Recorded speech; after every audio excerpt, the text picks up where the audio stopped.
Pangulo ay gumising ng maaga kahapon. Pumunta sa Tarlac, nagtrabaho, nagutos, hindi nagbakasyon, at binantayan ang pagkasira ng illegal na droga. Nais ng Pangulo na masawata ang ang illegal na droga sa ating bansa. At ang pagtatrabaho po ng Pangulo ay dapat maramdaman ng tao. Hindi po ito pang photo ops lang. Ito ay nagsisilbing babala sa mga kriminal.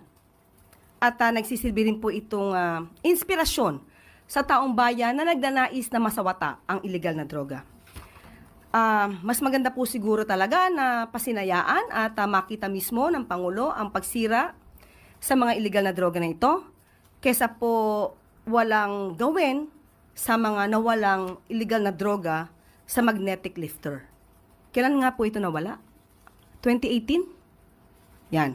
At baka po nakalimutan din po ng Vice Presidente na ang kanyang ama ay nagkaroon din po ng pagwi-witness sa incineration ng 7.51 billion dangerous drugs sa Cavite. Ito po, baka po nakalimutan niya po ito. Baka pwede nating palakihan.